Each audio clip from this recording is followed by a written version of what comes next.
कहते हैं कि कभी भी किसी का ज़ाहिर देख के अंदाज़ा नहीं लगाना चाहिए कि वो अंदर से कैसा है, फिर चाहे कोई इंसान हो या फिर कोई सामान ही क्यों ना हो।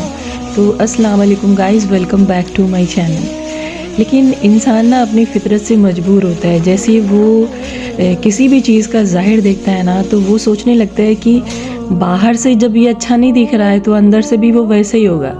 लेकिन मोस्टली इंसान इस केस में गलत साबित हो जाता है। तो कुछ मेरे साथ भी ऐसा ही हुआ आज। तो मैं ना मार्केट निकली थी और मैं ये जब मटर ख़रीद रही थी ना, तो मैं थोड़ा सा दूर अपनी गाड़ी लेके खड़ी थी और एक 14-15 साल का बच्चा था, वो अपने ठेले से आया मुझे मटर देने। तो वैसे जब भी मैं कोई सामान ख़रीदने जाती हूँ ना, तो बहुत देख देख के और बहुत आराम आराम से मैं ख़रीदती हूँ। लेकिन जब मार्केट में भीड़ होती है ना, तो सम टाइम ऐसा होता है कि आप गाड़ी के अंदर ही बैठे रहते हैं और सामान वाले से कहते हैं लाके भैया दे दीजिए। तो मैंने भी ऐसे ही बोला और फ़िलहाल जब वो लाके मुझे मटर पकड़ाता है 100 रुपये में 4 केजी, तो मैंने मटर को जब देखा ना, तो मुझे बिल्कुल पसंद नहीं आई। मुझे लगा कि ये 100 रुपये में 2 किलो दे देता ठीक था, लेकिन इतनी बेकार मटर ये दिख रही। तो मैंने ना मटर का ज़ाहिर देखा और वाकई जब मैंने उसको पन्नी से निकाला ना, तो बिल्कुल भी अच्छी नहीं दिख रही थी। लेकिन यकीन मानिए, जब मैंने मटर को छीलना स्टार्ट किया ना, तो एक भी मटर उसमें ख़राब नहीं थी और इतनी ज़्यादा क्वांटिटी में मटर निकली ना कि मैं खुद हैरान हो गई देख के। तो खैर ये तो हो गई मटर की बात, लेकिन कुछ लोग भी ऐसे होते हैं जिनका ज़ाहिर दिखने में बिल्कुल अच्छा नहीं होता है, लेकिन अंदर से वो बहुत काबिल और बहुत इंटेलिजेंट होते हैं। तो आमतौर पे जो बहुत ज़्यादा काबिल होते हैं ना, वो बाहर से बहुत सादगी से जीते हैं, कोई भी शो ऑफ नहीं होता है, बहुत सिंपल सिटी होती है उनके लाइफ में।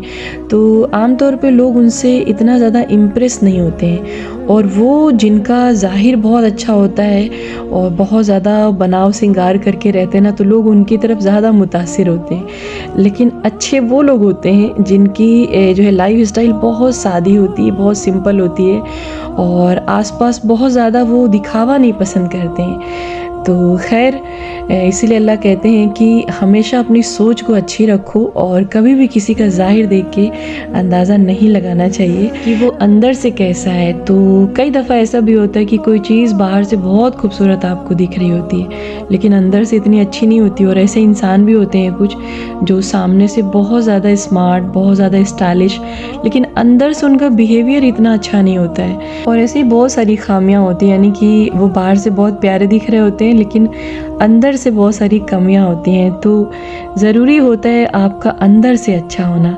तो हमारा अल्लाह भी हमारी नीयत, हमारे दिल और हमारे बातिन को देखता है। तो अपने बातिन को खूबसूरत बनाइए और आपका ज़ाहिर चाहे जैसा हो, ज़रूरी नहीं कि आपका ज़ाहिर इतना अच्छा नहीं है तो आपका बातिन जो है ख़राब होगा।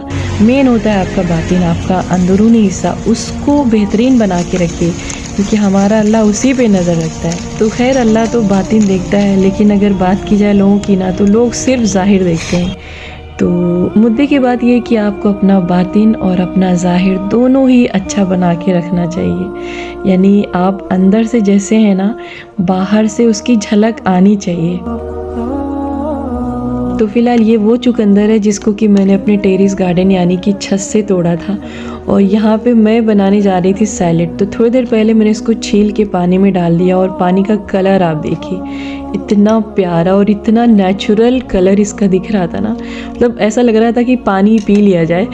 तो मैं ना खड़े खड़े यही सोच रही थी कि इसका ना जूस बना लें, लेकिन टेंशन ये थी ना कि मेरा जूसर काफ़ी पहले टूट गया। तो मैं थोड़ा सा दिमाग लगा रही थी कि कैसे इसका जूस बनाया जाए। तो पहले मैंने यहाँ पर थोड़ा सा इसके अंदर जो है छील के डाला, और गाजर भी मेरी टेरेस की है, लेकिन यहाँ पे किन्नू मैं बाहर का डाल रही हूँ। और ये जो है किन्नू बहुत ज़्यादा मीठा था। तो वैसे आमतौर पे क्या होता है कि आप जूस बनाते हैं तो उसमें आप शुगर नहीं डाल सकते हैं और डालना भी नहीं चाहिए। तो मैं सोच रही थी कि इसको इसमें ऐड कर दें ताकि ये थोड़ा सा खटमिठा इसका टेस्ट आए। तो एक राउंड इसको चलाएंगे, उसके बाद जार में डालेंगे।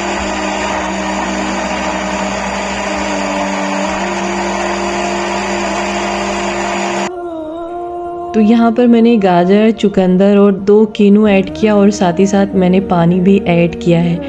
तो दिखने में तो काफ़ी अच्छा जूस लग रहा था, देखते हैं ये पीने में कैसा होगा।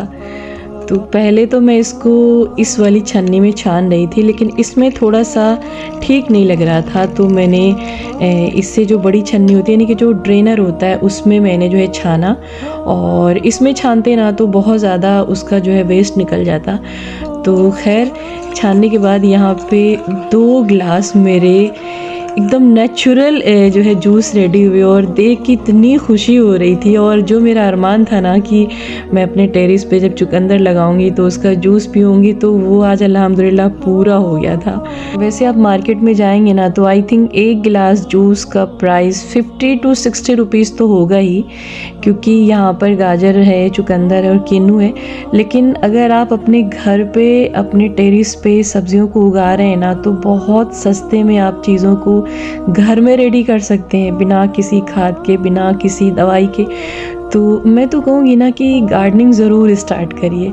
तो अभी फरवरी का मंथ आने वाला, एक बेहतरीन मौका है आपके पास समर सीज़न की सब्जियों को लगाने का। थोड़ा सा स्टार्ट करिए, लेकिन ज़रूर स्टार्ट करिए। मेंटली सुकून तो है ही आपको, लेकिन दिली खुशी जो मिलती है ना उसको यहाँ पे मैं आपसे बयान ही नहीं कर पाऊँगी।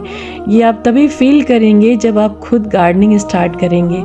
तो यहाँ पर 2 ग्लास रेडी हुआ है, एक अमानत पियेंगे, एक हम पियेंगे। और अमान को जूस नहीं पसंद है। वैसे अगर मैं बात करूँ अपनी, तो मैं सुबह सुबह अपने नाश्ते में जूस से ही शुरुआत करना चाहती हूँ। तो इंशाल्लाह इन फ्यूचर इसी तरीके से अगर अल्लाह ने करम बना के रखा तो वो भी किया जाएगा। तो फ़िलहाल ये जूस तो निकाल लिया था, लेकिन ये जो बचा था ना इसको भी हम यूज़ करना चाह रहे थे। तो यहाँ पर मैंने इसको टेस्ट करके पहले देखा है कि बहुत कड़वा तो नहीं लग रहा है, क्योंकि आमतौर पे जो चुकंदर होता है थोड़ा सा लगता है, लेकिन ये जो घर का है ना नेचुरल है आपका, इसमें थोड़ा मिठास होती है। तो फ़िलहाल थक बहुत ज़्यादा गए थे और उसको मैंने फ्रिज के अंदर डाल दिया, और मैंने सोचा कि नेक्स्ट डे उसका जो भी होगा बनाएंगे।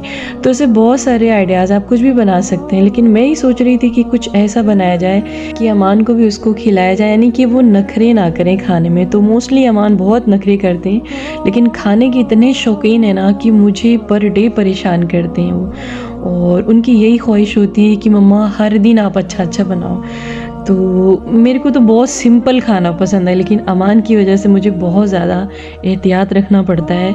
और बहुत सारे ऐसे बच्चे होते हैं जिनकी यही ख्वाहिश होती है कि अच्छा अच्छा खाना उनको खाने को मिले, लेकिन जो चीज़ें फ़ायदा पहुंचाने वाली चीज़ें होती हैं ना उनको वो अवॉइड करते हैं। जैसे जूस मेरे बेटे को नहीं पसंद है, फ्रूट्स नहीं पसंद है, मुझे बहुत अफसोस होता है। बहुत सारे ऐसे बच्चे होते हैं जो बचपन से ही खाते हैं और मुझे बहुत अच्छा लगता है उनको देख के। तो जो बच्चे आप किस तरीके से नखरे करते हैं ना किसी भी चीज़ को खाने पीने में, रास्ता उनका निकालिए कि उसको किसी तरीके से उनके पेट में डाला जाए। अब यहाँ पे मटर पुलाव किसको नहीं पसंद होगा, लेकिन ये भी अमान को नहीं पसंद है। तो यहाँ पर इसको मैंने थोड़ा सा फ्राई किया, यानी कि जो भी अगर आपके पास पुलाव बच जाता है उसको फ्राई करिए। उसके साथ थोड़ा सा मैंने अंडा भुर्जी मिक्स किया, ऊपर से यहाँ पे मैंने नमकीन ऐड कर दिया, और इसको अमान बहुत आराम से और ज़्यादा क्वांटिटी में खा लेते हैं। तो बच्चे ऐसे ही होते हैं, वो जब सीधे सीधे कोई चीज़ ना खाए ना तो उनको ऐसा कोई रास्ता ज़रूर निकालिए कि वो चीज़ आप उनको खिलाएं। तो बहुत सारे ऐसे बच्चे हैं जिनकी इसी तरीके से शिकायत होती है। तो फ़िलहाल जी यहाँ पर मैंने सोचा कि इसका हलवा बना लिया जाए। तो पहले यहाँ पे मैंने घी गरम किया और इसको तकरीबन मैंने 15 से 20 मिनट तक भूना, और मुझे ये पक्का यकीन था कि इसको अमान खाएंगे, क्योंकि अमान को गाजर का हलवा बहुत पसंद है। और इस बीच वो लगातार डिमांड कर रहे हैं कि मम्मा गाजर का हलवा बनाओ। तो यहाँ पर इसका कलर देख के ना सच में बहुत अच्छा लग रहा था। तो यहाँ पे चीनी हमने थोड़ा सा कम डाली है, और चीनी भी डाल के थोड़ा सा इसको भूनेंगे, यानी तब तक आप इसको भूनिए जब तक ये घी ना छोड़ दे। तो वैसे चुकंदर का हलवा इतना अच्छा तो नहीं लगता है खाने में, लेकिन यहाँ पे मैं इसको बेकार नहीं जाने देना चाह रही थी। और मेरी अल्हम्दुलिल्लाह यही कोशिश होती कि कोई भी चीज़ हो उसका इस्तेमाल आप जो है किसी भी तरीके से करिए, लेकिन आप उसको फेंकिए नहीं। तो यहाँ पर बहुत सारे जो है इसकी चीज़ें बन जाती, लेकिन यहाँ पे मैंने सोचा कि हलवा बना लें ताकि अमान इसको खा लें। तो यहाँ पे मैंने थोड़ा सा ड्राई फ्रूट अच्छे से डाला, क्योंकि अमान को ड्राई फ्रूट बहुत पसंद है, और काजू तो उनको इतना पसंद है ना कि मुझे छिपा के रखनी पड़ती है, क्योंकि बहुत जल्दी खा के वो ख़त्म कर देते हैं। तो अल्हम्दुलिल्लाह यहाँ पे हलवा बहुत बेहतरीन दिख रहा था, लेकिन थोड़ा मीठा कम था, और अमान का रिएक्शन देखना चाहते हैं कि उनको कैसा लगता है ये। तो यहाँ पे इसका ज़ाहिर देखने में बहुत ज़्यादा खूबसूरत लग रहा था, लेकिन अभी बारी थी इसका बातिन देखने का, यानी कि इसको टेस्ट करके देखने का कि कैसा है खाने में। तो दिखने में तो बहुत खूबसूरत है और लग रहा था कि हाँ खाने में भी बहुत अच्छा होगा, लेकिन वही ना कि ज़ाहिर देख के कभी भी बातिन का अंदाज़ा नहीं लगाना चाहिए। तो ठीक था, ना बहुत ख़राब था ना बहुत अच्छा था, बस ओके ओके था। तो खैर जी, यहाँ पे हो रही थी आरओ की सर्विस। तो घर में आप जितने भी सामान रखते हैं ना, सबको आपको टाइम टू टाइम सर्विस ज़रूर कराना चाहिए, क्योंकि अगर सर्विस में ज़रा भी लेट होता है ना तो कोई ना कोई इसके जो अंदरूनी पार्ट होते हैं वो ख़राब हो जाते हैं। तो यहाँ पर अंदर से इसके कुछ पार्ट डैमेज हो गए थे, उसको ही चेंज कराना था। तो चाहे आपका घर का आरओ हो या फिर आपकी एसी हो या फिर आपकी वॉशिंग मशीन हो, इसी तरीके से बहुत सारी ऐसी चीज़ें हैं जिसकी टाइमली आपको सर्विस कराना बहुत ज़रूरी होता है। अगर आप ज़रा सा भी अवॉइड करेंगे ना तो फिर अंदर के पार्ट कोई भी ख़राब हो सकते हैं, जिसमें कि आपका ज़्यादा खर्चा आ जाता है। तो अगर बात करें आरओ की, तो इसका फ़िल्टर आपको कम से कम 1 साल में एक बार तो ज़रूर चेंज कराना चाहिए। वैसे यहाँ पर ये कह रहे थे कि आपको हर 6 महीने पे फ़िल्टर ज़रूर चेंज कराना चाहिए। तो मुझे ऐसा लगता है कि 1 साल में आपकी हर एक चीज़ की सर्विस होनी बहुत ज़्यादा ज़रूरी है। तो खैर, आपने कबूतर बहुत देखा होगा, लेकिन यहाँ पर इन दोनों कबूतरों को देखिए, इतने खूबसूरत थे ना ये, और ख़ासकर इनके पंजे बहुत प्यारे थे और दिखने में ऐसा लग रहा था कि इन्होंने जो है सॉक्स पहना हुआ है। तो अमानत ने नोटिस कराया कि मम्मा इनके पैर आप देखिए, तो ब्लैक वाला बहुत प्यारा है। और जैसे अल्लाह ने इंसानों को खूबसूरत बनाया ना, वैसे परिंदों को भी खूबसूरत बनाया।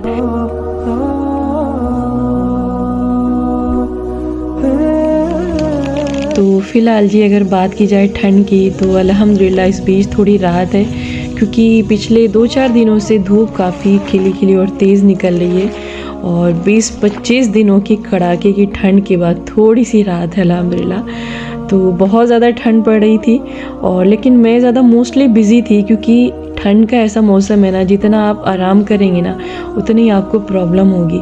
लेकिन अगर आप उठ के खड़े हो जाते हैं और अपना काम करते रहते हैं, बिज़ी रहते हैं ना, तो आपको बिल्कुल ठंड नहीं लगती।